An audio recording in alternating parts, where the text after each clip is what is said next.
Good morning, loves. It's yours truly, Dr. K. And yes, it is Freedom Friday. So come on in the room. Come on in the room. I am excited today about what God is doing in my life and yours. I know He is going to do something mighty. We have a phenomenal guest this morning. So as you're coming on in, do me a huge favor. Tell me where you're tuning in from. Drop it in the chat. Are you tuning in from Atlanta? Are you tuning in from Miami? Where are you? Good morning. Good morning. Great morning, Sabrina. Good morning. Good morning, my sister. I'm glad to see you on. Do me a favor also as you come on. Good morning. Miami is in the house. Miami's showing up this morning. Look at y'all showing up and showing out. Do me a huge favor. Go ahead and like and share. I see all my Facebook folks and I see my YouTubers. Good morning. I see, hey, she dropped 305. She was like, let me let them know for real what time it is. I see you, Brina. Good morning. Good morning, Dr. Marcy. Good morning. Good morning. Hey, Andrea, Atlanta in the house. Good morning. Shanita, where you at, my sister? Y'all know my sister is a traveler, so you never know. All right, she in Hodgson, Georgia this morning. Pastor Butler is. Good morning. Good morning. Thank you guys for tuning in. I'm super excited. Okay, Dr. Marcy is coming in from Atlanta. Listen, because I need all the time, I want my brother to have as much time as necessary to share. She in Port Charlotte. Look at her. Look at Evangelist Ponton in Port Charlotte. Come on now. Listen, y'all already see his name. And I just want y'all to know he gonna bring the energy. This is my brother from another mother. I love him so much. I met this young man. It's like, it's been 10 years. Can you believe it? And when I bring him on and y'all see us side by side, y'all gonna be like, 10 years? Y'all look like y'all just got out of college. Come through. But let me bring my brother in because he is a sweet and he tall, y'all, but he a gentle spirit and soul. So let me bring him on in. Lawrence Yarbrough, what you got? Good morning. What's up? Freedom by Designers. How y'all doing? Oh, hey, we ready. Listen, they are here for it. They are here for you. Lawrence, first and foremost, I want to say thank you because when I reached out, and y'all, I call him Yarbrough. So when I reached out, you didn't say, let me think about it. You was like, I'm here for it, whatever it is. So I'm excited this morning and I'm humbled to share this platform with you because we met via education. We worked together. Mm-hmm. I had the honor and privilege of being the special ed director back at that time and being able to serve and support administrators like yourself. So I don't take it lightly. I appreciate you. I can see you now walking in for principals meeting. And that boy had on that all white. He was Gucci down, y'all. I was like, who that is? What he doing? Don't tell all my business. God, I want to say so. It's the Gucci boys. Come through. So, Yarbrough, tell them a little bit about yourself. Tell who are you? What you do? Who are you? First and foremost, I'm a child of God. I'm a father of two beautiful young ladies. I'm an assistant principal here at Forest Park Middle School. I go to New Birth. And in 2 months, I'll be 46 years old. Woo! And I also got pretty brown eyes. You may can't see, but I have pretty brown eyes. I mean, hey, listen, I'm letting y'all know it's about to go down in a major way. So he always gonna be himself. It's not gonna be like if y'all know back in the day, y'all our age, it ain't no Memorex. It's about to be what it is. So listen. I was praying and I had asked God about a week or so ago. I'm like, what do you want me to do? Because I know he wanted me to share the platform with some others. And I was like, okay, good morning, Mika. Good morning, Atlanta in the house. She said, Shanita say she feels your excitement. That's my sister right there. All right, Lawrence, when I said to God, he gave me two people that dropped in my spirit, you and another person. The other person I said, to her, let me know when you're ready. And next Friday, she'll be that person. So we'll talk about her. But when he dropped your name, I went back to a post that I saw. And I want people to see it because sometimes when we're in life, when we're walking and they see us in our professional and they see us with the clothes on and dressed up, people think it's a certain thing. And I was like, Lord, you think he gonna talk to me? And God was like, I already told you what you need to do. So I said, okay. And I just want y'all to see this post as I read it because I had to go back to it and take a look at it and it hit me deep. So the post says this, praise break, depression and grief is real. For the past 2, almost 3 years, I struggled with and almost died from them. I've lost a child, had communications with my oldest, issues with my job, broke up with the woman I love with my entire soul, and was betrayed by people who were supposed to protect my heart. I was trying to do God's work instead of God's will and carrying weight my body wasn't designed to carry, literally and figuratively. My doctor told me that if I didn't change immediately, I was going to die because of stress and my high blood pressure. Moral: let go of the extra weight and let God. What?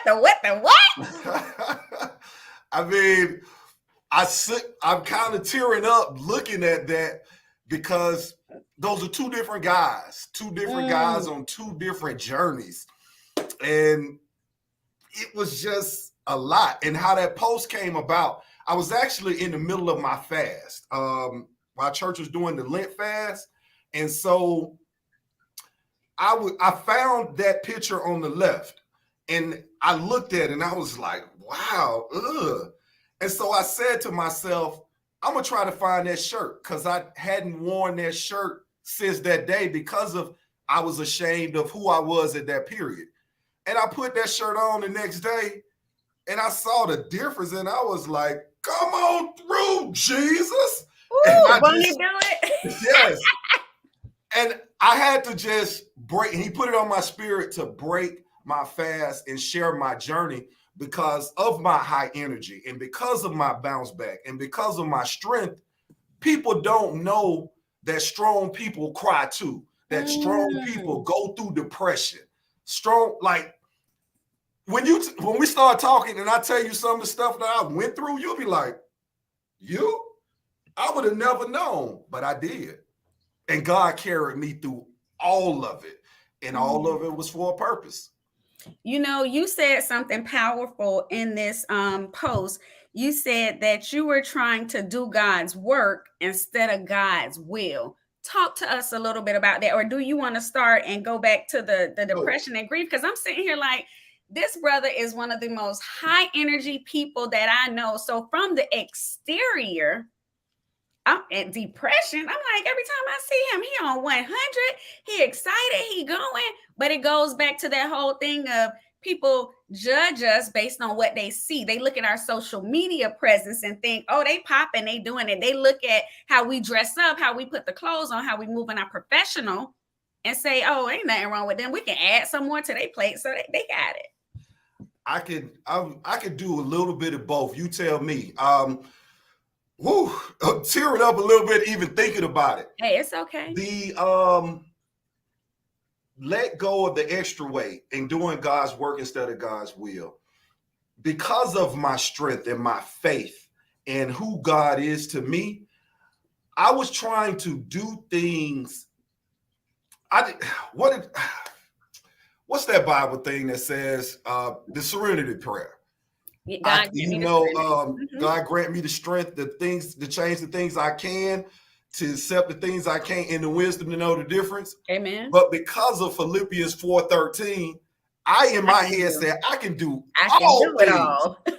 But I forgot through Christ that strength is me. So if you know me, no only means not right now. It has always been no only means not right now for me.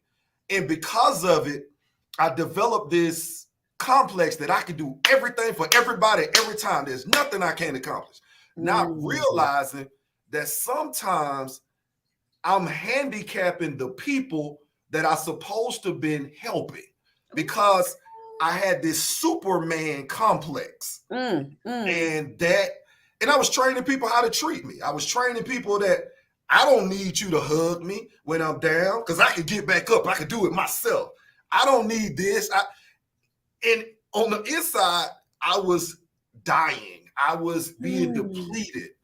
And I was trying to pull from a cup that I really didn't have. So it got crazy. It really and truly did. And with depression and grief, if anybody knows me, after God, there are only two people on this entire planet that my spirit can break if things are not going wrong with them. And that's Taylor and Kai. Come on. Those are my heartbeats. And because of some miscommunication, and then, the teenage years, my oldest daughter, my face, she and I weren't on the same page. And my oldest daughter is a reflection of me. For those who don't know, I was born in New York, but because of the abuse that my father did with my mother, she left him. And so because of my father in his journey at that time, couldn't communicate effectively, he did it physically because of the things that were done to him in his past. So my mama left him. And he kind of went through this transition where he was homeless. He was relying on drugs. And so not knowing those things as a young boy, I felt abandoned because he wasn't there for me. Mm. And I promised my mother that I wouldn't be that same guy with Taylor. And because of that promise to my mother, God rest her soul, I go over and beyond. Even though my girl lives in Alabama, it wasn't nothing that she couldn't ask me.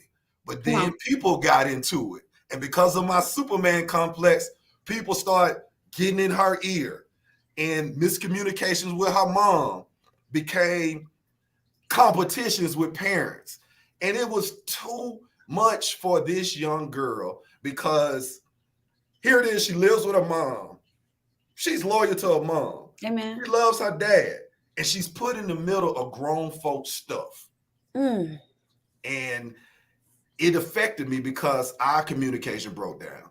And then because of the people in my life who I keep close to my heart, they wanted me to fix something I didn't break because I'm always fixing stuff. Mm.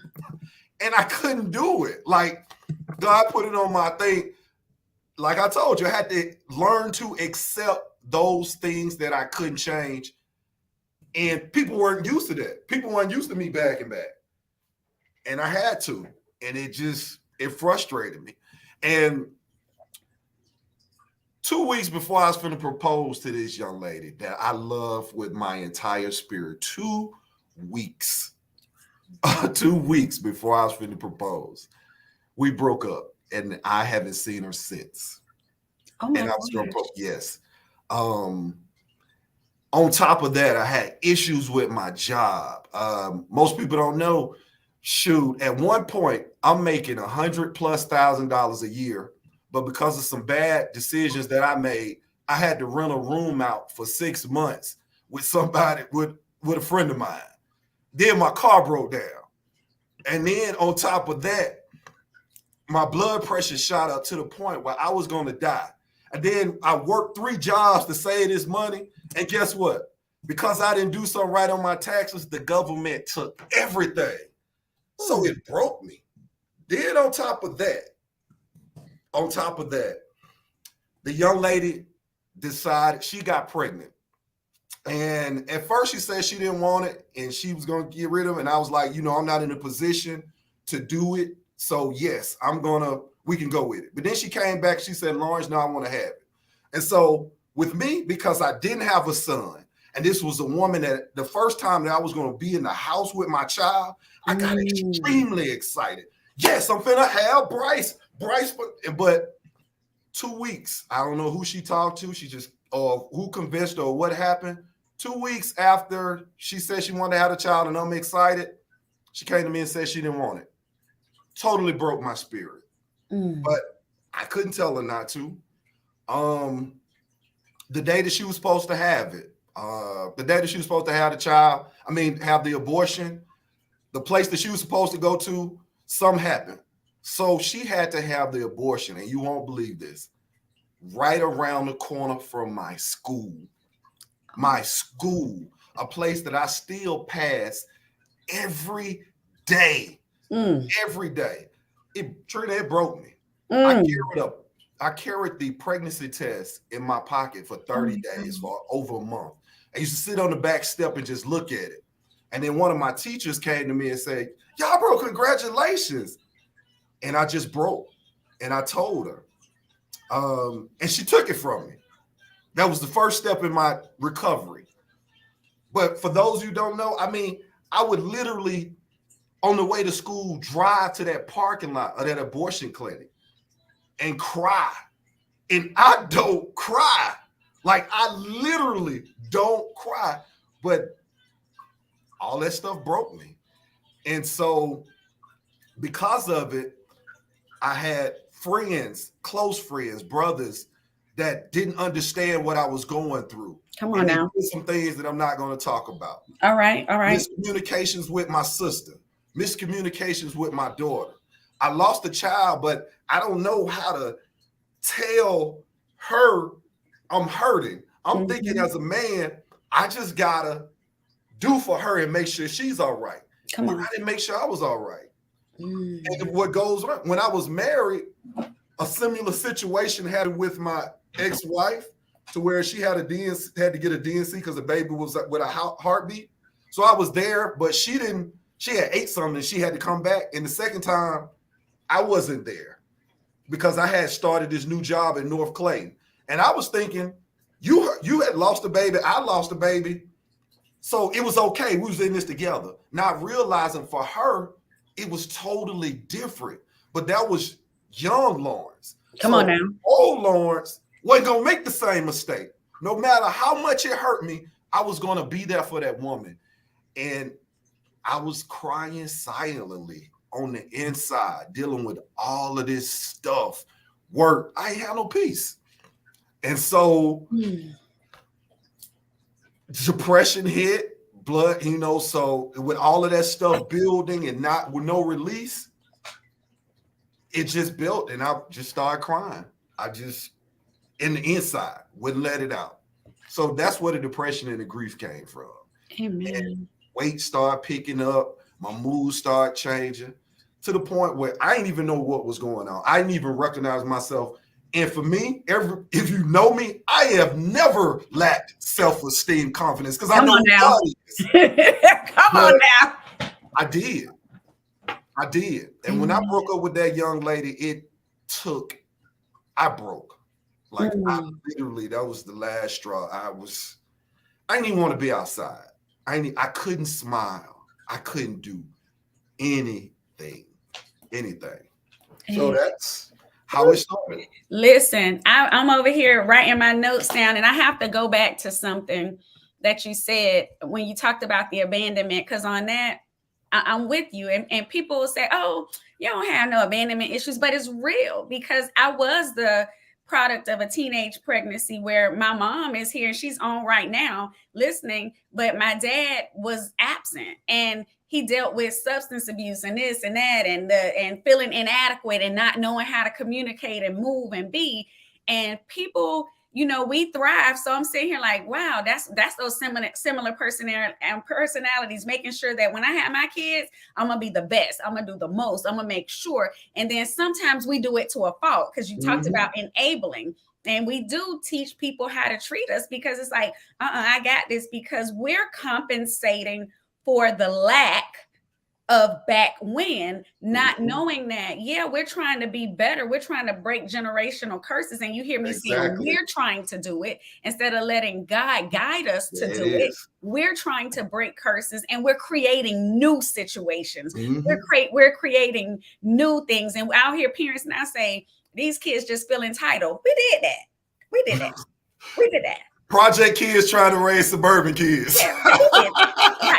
We did that. And then and they want to be what we were, and don't want to be. I'm like, you ain't about that. I tell my son, you ain't about that life. Yes, same here. You were born in Miami, but you ain't about that life. Come on now. I'm sitting here and I'm listening, and I'm like, there are so many of us who get in that quiet place. I see Sabrina say she taking copious notes. We get in that quiet place, and you get quiet and you get to that breaking point. And for me, when I got to the breaking point, that's when I was like, Lord, I got to turn it over to you. Because I heard you say you didn't want to go out in the day. You struggled to talk. I got to a point at one time I couldn't even, and a prayer warrior, I couldn't even pray. I had to have somebody like, okay, repeat after me. Like, it got that bad. And I can show you pictures during that same time where I'm smiling, where we're traveling, where things are going on. And, that thing is real. Mental health and the caregiver often tries to take care of everybody else. And then you're taking care and helping and fixing everybody. But when you're broken, it's like people they don't even know how to deal with you because you've taught them that you got it. You're invincible. I got that S on my chest. I got this. Like you said, you taught them that you don't need them to hug you. Like, you don't have to hug me, even though young Lawrence is still in there and he is yearning for that hug. He wants you to be there and say, hey, it's going to be okay. The fixer, the strong, that's why I always check on your strong friends, because we got stuff that we dealing with too. And my boys thought I was voodoo. One of my best friends, she said to me, and I'll never forget, she said, Lawrence, what is wrong with you? I ain't never seen you act like this. You're the one we come through for strength. Your bounce back game is good. I couldn't even tell her. But when it's a Bible verse that said that Christian gets up 7 times, but the fool always stumbles. I know I can get back up, but this time I was broken, like broken. Trina, I literally was driving down. I was on my way home, and I just burst out crying and had to pull over to the side and was crying, tears first of my. And I'm like, I ain't no punk, no, this is me. But I'm crying to the point where I just had to pick up the line and call a therapist. Amen. And that's when we start talking about Amen. my Superman complex, me trying to fix everything. I can't control everything. Some stuff has to happen. And then she told me this because of my genius level of intellect. I tried to overthink the grief process.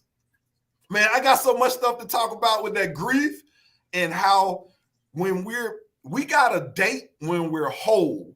If not, we will find people that deal with our wants and we'll glamorize them to be something big. And when they don't turn into that something big and they die in our head, oh my God, it's like a real death, even though they're still living. I got so much. Listen, we were on God's Zone this morning when I was coming on. I was on God's Zone. We get on every Monday through Friday, 6 to 7. And it's so interesting that's one of the things that my sister Anthea talked about. You know, some stuff has to die.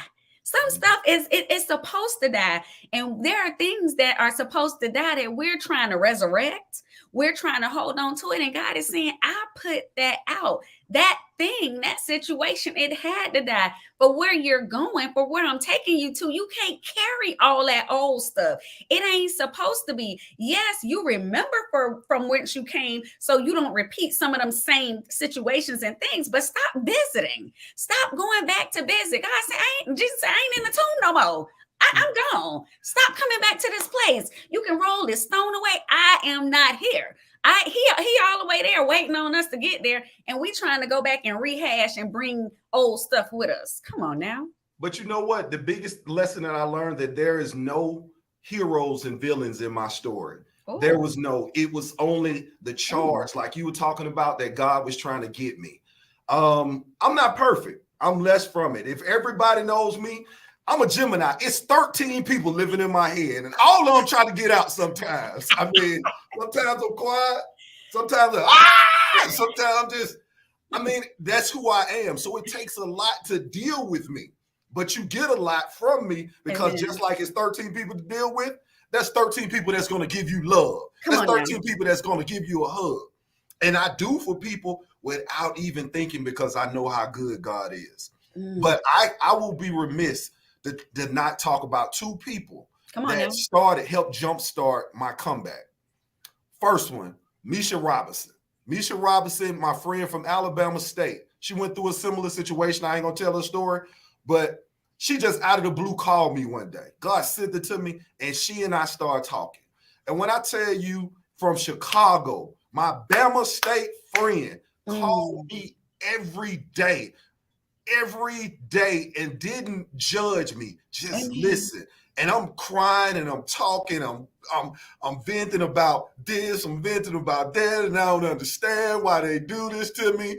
And you know, why is all this happening to me? And she's just listening, she encouraging me. If it wasn't for her, I wouldn't even went back outside, because she came down from Chicago to hang with her girls and made sure I came out. And when I went out, I was scared because I ain't want nobody to see me, because I ain't want that old situation to think that I was cheating on her or I had somebody all of, like, it was crazy, the things that was going in my mind. But she helped me. And I got to shoot super shout out my boy Curtis Starks, Kappa Alpha Psi, my frat brother Come from on Birmingham, now. training Burn Fitness. He jump started my weight loss. And although I didn't stick with it as much, when I worked with the program with him, I dropped 20 pounds quick. But because I hadn't fixed this and hadn't let God take over this fully, because I was still trying to, like you said, resurrect something that was dead, not realizing God was pushing me to another season, I fell off. It was a struggle.